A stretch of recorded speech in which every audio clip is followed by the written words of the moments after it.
Bonjour et bienvenue dans cette deuxième capsule dédiée aux transformations graphiques. Dans cette deuxième capsule, on va aborder l'effet des retournements, des renversements, ainsi que l'effet des valeurs absolues. Et donc, on va d'abord donc revoir la notion de valeur absolue, ce qui tombe bien puisque dans la capsule précédente, on y a fait appel.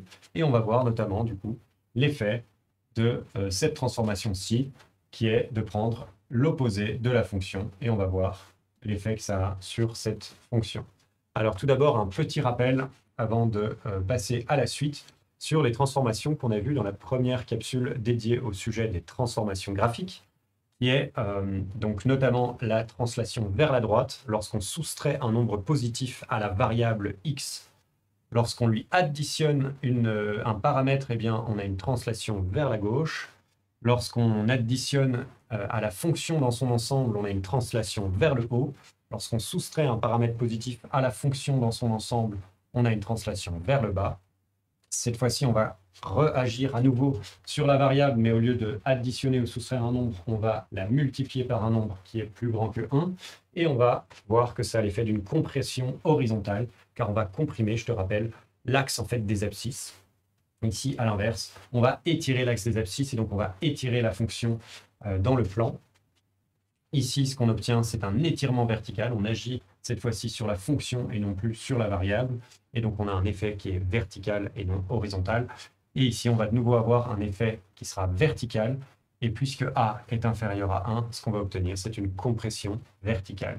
Alors, je te rappelle également, les points qui ne changent pas d'endroit, ce sont, dans le cas des compressions et étirements horizontaux, les points qui croisent l'axe OY. Et dans le cas des étirements et compressions verticaux, ce sont les points qui croisent l'axe X. Alors, commençons tout d'abord par le retournement, ce qu'on appelle le retournement. On considère donc une fonction ici quelconque, et la question qu'on va se poser, c'est à quoi ressemble f de moins x? Eh bien, puisque cette fois-ci, l'effet qu'on considère, il a bien lieu sur la variable, on va de nouveau poser, comme on l'a fait dans la première capsule sur les transformations graphiques, on va poser le nom d'une nouvelle variable qu'on appelle u et qui est simplement égale à moins x. Et on va se poser la question, à quoi correspond ce nouvel axe? Eh bien, c'est simplement l'axe x, mais retourné dans l'autre sens. On a donc le 0 qui ne change pas de place, le 1 va être envoyé en moins 1, le 2 en moins 2, et inversement, le moins 2 va se retrouver en 2, etc., etc. Et donc, on voit que l'axe U, il se comporte pareillement à l'axe X, mais en fait, il pointe dans l'autre direction. Qu'est-ce qu'on va obtenir, du coup, lorsqu'on va tracer f de U qui est égal à f de moins x, autrement dit, ce f de U, c'est bien la fonction qu'on cherche à dessiner. Eh bien, ça va être la même fonction, mais représentée dans l'autre sens. Et ça, c'est ce qu'on appelle un retournement. Et donc l'effet de prendre l'opposé de la variable dans la fonction, cet effet est de retourner la fonction et donc d'effectuer une symétrie orthogonale par rapport à l'axe désordonné, par rapport à l'axe vertical ici. Alors il y a un point qui ne change pas d'endroit et à nouveau c'est immédiat de voir pourquoi ce point-ci ne change pas de place, c'est l'intersection avec Y. En effet, l'intersection avec Y, c'est le point f de 0. Or, moins 0 ou plus 0, ça ne change rien. Donc, c'est bien un point qui ne change pas de place. Et par contre, tout le reste est retourné puisque l'axe, le nouvel axe, pointe complètement dans l'autre direction. Et donc, le point qui était ici, par exemple, qui intersectionnait l'axe x en 2,1 à peu près, se retrouve en moins 2,1. Le point qui se trouvait ici, très proche de 1, se retrouve en moins 1, etc., etc. Donc on a bien un retournement de toute la fonction autour de l'axe vertical. Il faut aussi remarquer que lorsqu'on applique deux fois cette transformation, eh bien on revient à la fonction de départ. C'est logique, si je fais f de moins x, eh bien je retombe sur f de x. Et effectivement, si je refais une symétrie orthogonale de cette fonction rouge par rapport à l'axe vertical, eh bien je reviens à la fonction de départ. Donc ça, c'est une transformation qui, appliquée deux fois, correspond à l'identité. Alors l'identité, c'est en gros une opération qui n'a pas d'effet sur la fonction qu'on étudie. C'est pourquoi j'écris appliquer deux fois, cette opération correspond à l'identité. Alors ensuite, on va étudier le renversement. Et plutôt que donc de s'intéresser à f de moins x, on s'intéresse à moins f de x. Donc ici, à nouveau, on ne fait pas un changement de variable, on fait un changement de fonction. Donc on va poser g de x est égal à moins f de x. Alors il y a une première remarque qu'on peut faire immédiatement, c'est que si f de x vaut 0, g de x vaut 0 également. C'est ce que je représente ici. Ensuite, posons-nous la question, ce point-ci, en 2, ben, il va être directement envoyé en moins 2. Il va donc se trouver ici. Ce point-ci en 1 va se retrouver en moins 1. Ce point-ci en environ moins 2 va se retrouver en 2. Tu l'auras compris, l'effet en fait de cette transformation, c'est de retourner la fonction par rapport à l'axe horizontal. Et c'est ce que j'écris ici. On a une symétrie orthogonale par rapport à l'axe horizontal. Et donc l'effet est de renverser la fonction. Chaque ordonnée est envoyée vers son opposé. Et c'est ce qu'on observe ici. Ce point-là est envoyé là-bas. Ce point-ci est envoyé là. Le point qu'on avait pris ici, il est bien envoyé ici. Et les seuls points qui ne sont pas affectés par cette transformation, ce sont naturellement les intersections avec l'axe des x. Ces deux fonctions ont les mêmes racines. À nouveau, lorsqu'on applique deux fois cette transformation, eh bien l'opération correspond à l'identité. Elle n'a pas d'effet. En effet, si je considère la transformation moins f de x, j'obtiens plus f de x. J'obtiens autrement dit f de x. Et en effet, si j'imagine que j'appliquais de nouveau cette transformation à cette fonction rouge, eh bien je retomberai sur la fonction bleue. Et ici, je te fais remarquer donc que les intersections avec x restent identiques dans cette transformation. Alors, ces deux transformations, que sont le retournement et le renversement, elles nous permettent de faire un lien direct avec l'analyse et avec une notion que tu commences à connaître puisqu'on l'a abordé de nombreuses fois dans Wikipédia, c'est le lien avec la parité. Alors, comme tu le sais sans doute déjà, une fonction est dite paire si elle respecte la relation suivante, si f de moins x est égal à f de x. Alors, qu'est-ce qu'on voit? On voit que l'opération de retournement ici, ça c'est bien l'opération de retournement, eh bien en fait elle n'a aucun effet. On voit que f de moins x est égal à f de x par définition. Donc pour une fonction paire, le retournement n'a aucun effet. Qu'est-ce que ça signifie du coup? Je te laisse un petit peu réfléchir, mais si ce retournement n'a aucun effet, eh bien il faut que la fonction soit symétrique par rapport à l'axe vertical. Puisque lorsqu'on effectuera la transformation de retournement, qui je te le rappelle correspond à une symétrie orthogonale par rapport à l'axe vertical, eh bien cette transformation n'aura aucun effet. Et alors là, je prends une fonction tout à fait quelconque, qu'on rencontre dans aucun cas pratique. Cette fonction, on voit qu'elle est symétrique par rapport à l'axe vertical, et que donc, elle est paire, puisque si je cherche à dessiner la fonction f de moins x, eh bien, elle va simplement être la même, puisqu'elle est déjà symétrique par rapport à l'axe vertical. Donc on voit autrement dit, et c'est vraiment une des caractéristiques les plus fondamentales d'une fonction paire, c'est qu'elle est symétrique par rapport à l'axe vertical, et on le voit immédiatement ici, parce qu'on voit que l'opération de retournement n'a aucun effet sur une fonction paire. Ensuite, on s'intéresse au cas de la fonction impaire. Alors une fonction impaire, par définition, on voit que f de moins x sera égal à moins f de x. Alors ici, c'est un petit peu plus subtil peut-être, puisqu'on voit que le retournement est identique au renversement. Autrement dit, en fait, la fonction, elle est symétrique par rapport à l'origine. Alors comment est-ce qu'on voit ça? On voit en fait que si je réécris cette équation et que je passe le moins de l'autre côté, on voit que f de x est égal à moins f de moins x. Autrement dit, f de x, c'est la même chose que la fonction retournée et renversée. Et lorsqu'on retourne et qu'on renverse, eh bien, cela signifie qu'on a quelque chose qui est symétrique par rapport à l'origine des coordonnées. Et je te prends un exemple ici. Ça, c'est un exemple de fonction impaire. Elle est symétrique par symétrie centrale, évidemment, avec le point qui est l'origine. On voit que le point là, par exemple, se retrouve ici. Le point qui se trouve là, hop, se retrouve là-bas, etc., etc. Donc, chaque point est symétrique par rapport à l'origine. Et effectivement, si je m'intéresse, par exemple, à f de moins x, qui apparaît ici, on sait que f de moins x, ça correspond à une symétrie orthogonale par rapport à l'axe horizontal. Et donc, c'est bien le graphe de la fonction qu'on obtient ici. Et si on imagine que maintenant, on fait moins f de moins x, eh bien, on revient à la fonction initiale. Donc, il faut bien que cette fonction soit symétrique par rapport à l'origine pour qu'elle soit impaire et vice-versa. Si une fonction est impaire, eh bien, elle est symétrique par rapport à l'origine, par symétrie centrale. Et c'est ce qu'on voit ici, puisque le retournement est identique au renversement pour une fonction impaire. C'est ce qu'on obtient ici. Cette fonction est bien impaire et donc vérifie cette relation. Et ceci correspond bien également à un retournement ainsi qu'à un renversement. Voilà pour ce lien avec la parité qui est vraiment d'une importance capitale en analyse. Donc si je résume, une fonction paire est symétrique par rapport à l'axe vertical, tandis qu'une fonction impaire est symétrique par rapport à l'origine des coordonnées. Et tout ça, ça se voit grâce aux transformations graphiques qu'on vient d'étudier ensemble, que sont le retournement et le renversement. Alors, le cas suivant qu'on va étudier ensemble, c'est le cas des valeurs absolues. Alors, c'est un cas qui pose souvent des difficultés aux élèves.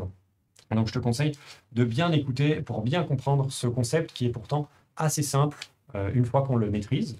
Donc ici, je te rappelle la définition d'une valeur absolue. La valeur absolue de x, elle est égale à x si ce x est positif, et elle est égale à moins x si x est négatif. Alors, je vais te donner des petits exemples. Donc, si je prends par exemple la valeur absolue de 1, eh bien, je me pose la question, est-ce que 1 est positif ou négatif? 1, ben, c'est plutôt positif. Donc, je peux simplement réécrire 1. C'est égal à 1, puisque si le nombre à l'intérieur de la valeur absolue est positif, eh bien, c'est simplement ce nombre. Ensuite, et donc, je peux tracer ici que la valeur absolue de 1, qui est la fonction qu'on cherche à dessiner dans ce plan, elle vaut 1 lorsque x vaut 1.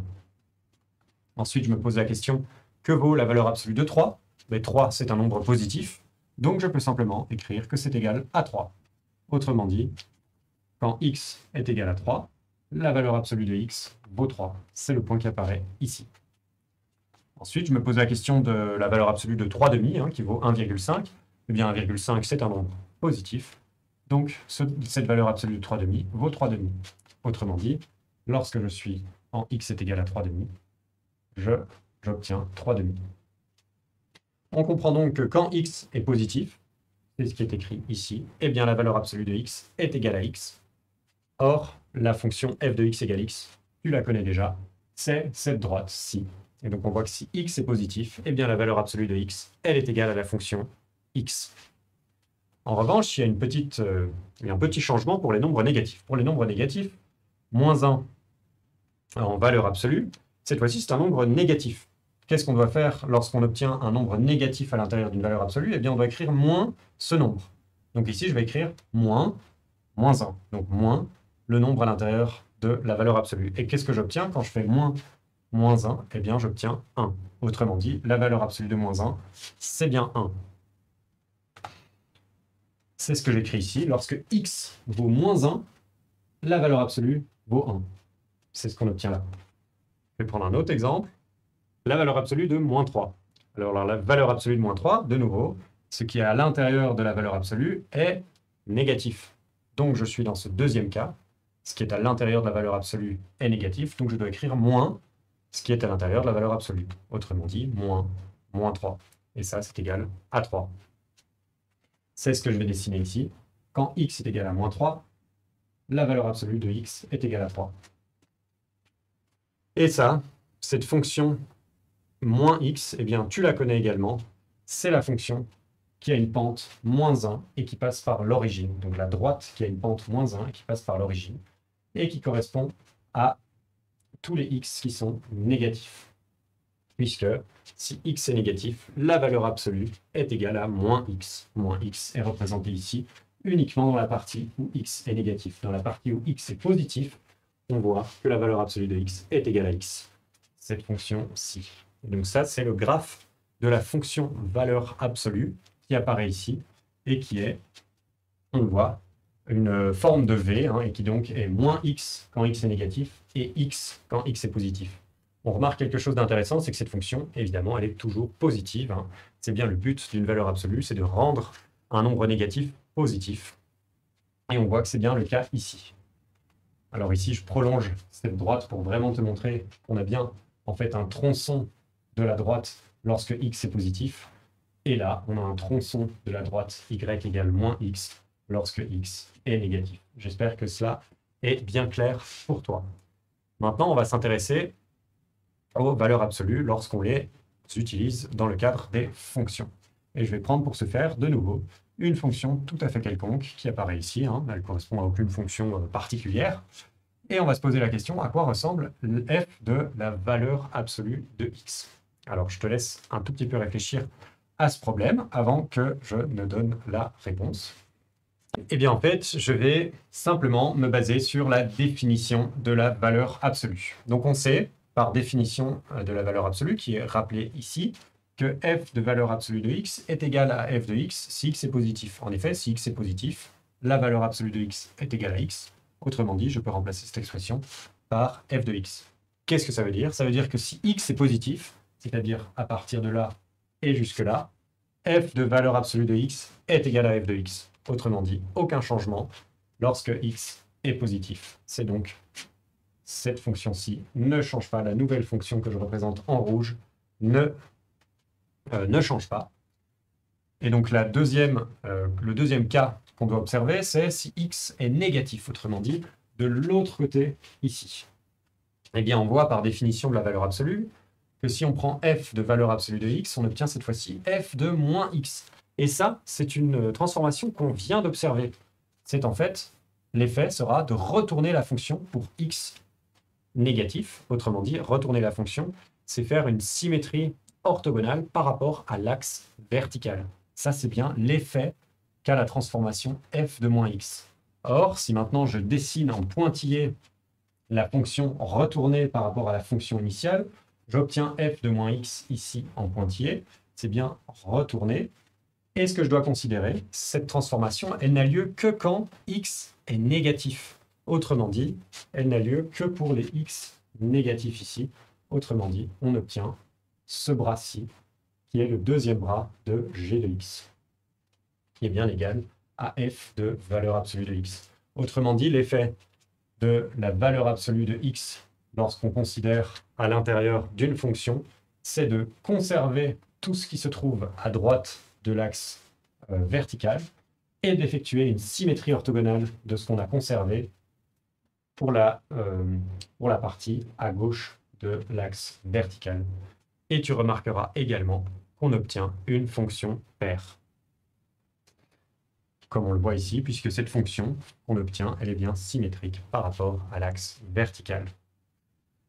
Une autre question qu'on peut se poser, c'est à quoi ressemble la valeur absolue d'une fonction. Alors, j'ai de nouveau représenté une autre fonction, tout à fait quelconque à nouveau, et la question qu'on se pose, c'est quelle est la forme, quel est le graphe de la valeur absolue de cette fonction? Eh bien, la valeur absolue de cette fonction, on sait par définition que ce qui se trouve à l'intérieur d'une valeur absolue, c'est égal à ce quelque chose si ce quelque chose est positif. C'est exactement la définition qui est écrite ici. La valeur absolue de quelque chose, c'est égal à quelque chose si ce quelque chose est positif. C'est exactement ce que j'écris ici. f de x en valeur absolue, c'est égal à f de x si f de x est positif. Ça, c'est la définition de la valeur absolue. Autrement dit, tous les endroits où la fonction f de x est positive, eh bien, il reste inchangé. Autrement dit, tous ces endroits-là, ici la fonction f est positive, donc on conserve cette branche-ci, on conserve cette partie-ci également, puisqu'elle est positive, cette partie-ci également, puisqu'elle est positive, etc. Le cas légèrement plus compliqué, c'est le deuxième cas. On sait que f de x devient moins f de x si f de x est négative. Les cas où f de x est strictement négative, ils se trouvent ici. Et on voit que l'effet, en fait, va être de renverser la fonction. C'est une transformation qu'on a étudiée en début de capsule. Autrement dit, pour toutes ces branches négatives, on va devoir considérer la fonction renversée. À quoi est-ce qu'elle ressemble, cette fonction renversée? Eh bien, je te rappelle que ça correspond à une symétrie orthogonale par rapport à l'axe horizontal et non pas par rapport à l'axe vertical comme dans le cas précédent. Donc, on va considérer moins f de x qui apparaît ici en pointillé, qui n'est rien d'autre qu'un renversement de la fonction initiale par rapport à l'axe horizontal.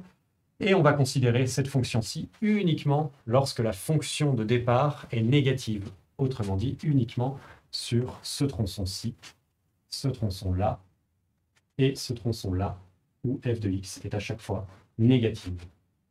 Autrement dit, la fonction finale qu'on obtient, c'est une fonction naturellement uniquement positive, puisqu'on l'a pris en valeur absolue. Donc on voit que la fonction finale, qui est la valeur absolue de la fonction initiale, elle est évidemment toujours positive. On va conserver les sections de la fonction qui sont déjà positives. On n'y touche pas, ces sections-là. Elles étaient déjà positives, donc on n'y a pas touché. Et les sections de la fonction qui sont négatives, eh bien, on les renverse, elles deviennent positives. Donc c'est comme ça qu'on étudie l'effet de prendre la valeur absolue de f de x. C'est donc de renverser les parties négatives et de conserver les parties positives. Alors, maintenant, je vais passer à une synthèse de ce qu'on a vu dans cette capsule aujourd'hui. J'espère que c'était assez clair, hein. Il y a énormément de subtilité dans ces transformations graphiques. Et une fois qu'on les maîtrise bien, eh bien, ça simplifie vraiment la vie pour faire, des graphes de manière vraiment accélérée. Ici, donc, on a vu que l'effet de prendre cette transformation, eh bien, c'est d'effectuer un retournement de la fonction, autrement dit une symétrie orthogonale par rapport à l'axe vertical, puisqu'on renverse tout l'axe horizontal. Donc on fait bien une symétrie orthogonale par rapport à l'axe vertical. Ici, à l'inverse, ce sera une symétrie orthogonale par rapport à l'axe horizontal, c'est ce qu'on appelle un renversement. Et on voit qu'effectivement, on a un renversement par rapport à l'axe horizontal.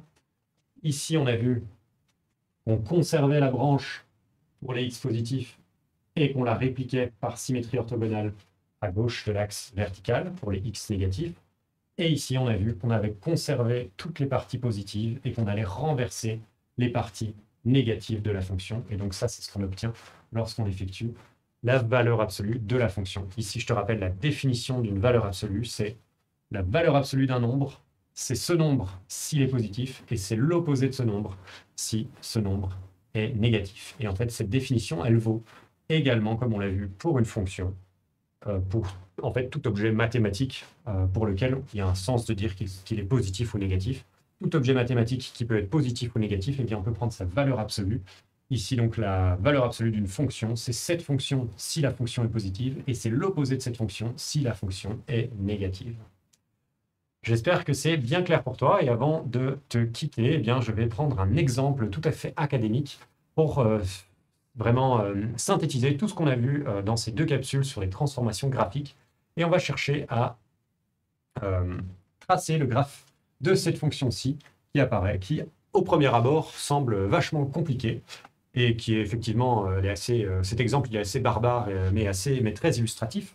Et alors là, je rappelle que c'est très important de connaître les graphes des fonctions de base, hein, notamment f de x égale x, la parabole, la fonction inverse, le sinus, l'exponentielle, le logarithme naturel ou népérien, la tangente et la racine de x, puisqu'on va se baser sur un de ces graphes, et tu auras compris lequel, pour tracer cette fonction-ci. Ici, naturellement, on va partir de la fonction sinus, qu'on connaît bien, et je vais tracer les deux axes orthonormés, et partir de la fonction sinus, comme je viens de l'annoncer, qui apparaît ici, hein, donc elle passe bien par l'origine, c'est une fonction impaire, hein, donc elle est bien symétrique par rapport à l'origine, hein, une symétrie centrale, hein, ce point-là, il se retrouve ici, ce point ici se retrouve de l'autre côté, etc., etc. Donc on a bien le sinus de la variable x. Et la première transformation qu'on va faire ici, donc il faut agir étape par étape pour bien obtenir cette fonction-ci. La première transformation qu'on va faire,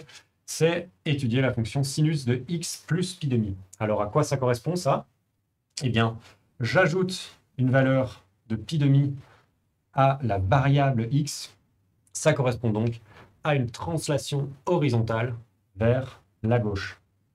C'est la fonction qui apparaît ici. On l'a décalée vers la gauche d'un facteur pi demi. On sait que pi demi, c'est à peu près ici. Et donc, il se retrouve ici. La deuxième transformation qu'on va faire, c'est considérer la fonction sinus de pi de x plus pi demi. Alors, cette fois-ci, la transformation qu'on a faite, c'est considérer qu'on a multiplié la variable par un nombre. En l'occurrence, ce nombre, c'est pi. Donc, c'est bien un nombre positif qui est plus grand que 1.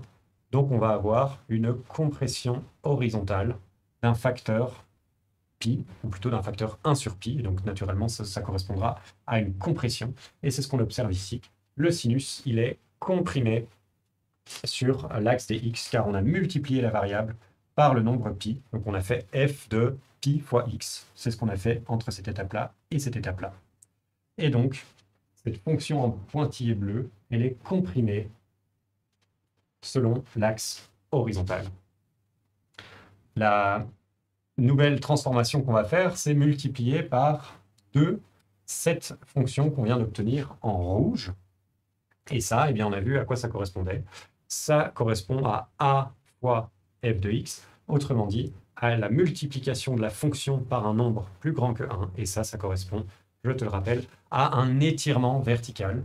Et donc cette fonction en pointillé rouge, qui est ici, sin de πx plus pi demi, qui est représentée là, eh bien cette fonction-là, on va l'étirer d'un facteur 2, et elle apparaît désormais en mauve ici.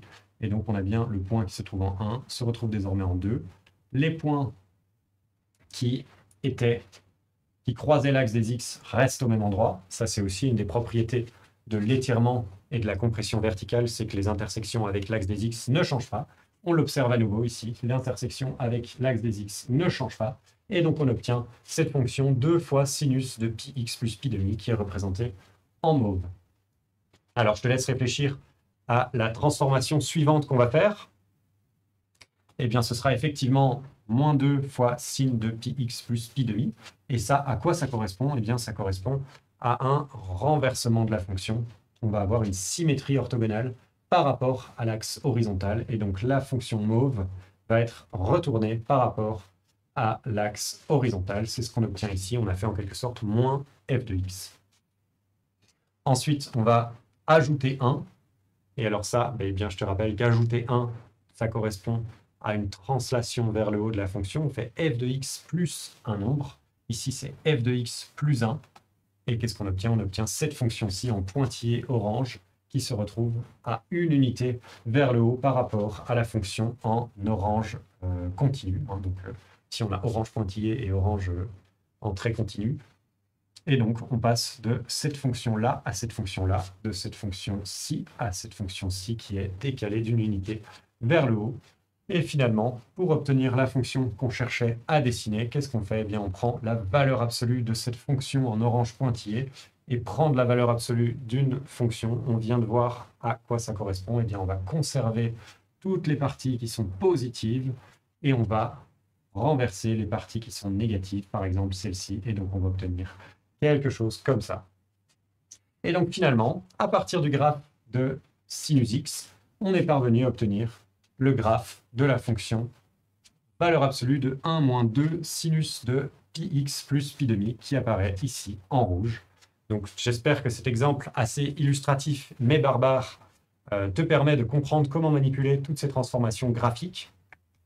J'ai à peu près balayé toutes les transformations graphiques qu'on a pu voir ensemble dans ces deux vidéos et tu vois qu'on obtient une fonction qui est radicalement différente de la fonction initiale en quelques étapes seulement. Donc une fois qu'on maîtrise bien toutes ces règles de manipulation graphique, eh bien, ça peut vraiment simplifier la vie d'une manière très importante. Donc je t'encourage à vraiment maîtriser cette matière qui sera très utile dans différents domaines des sciences et techniques. J'espère que ça t'a plu et je te dis à bientôt pour une nouvelle capsule vidéo d'Amplipédia. Bon travail!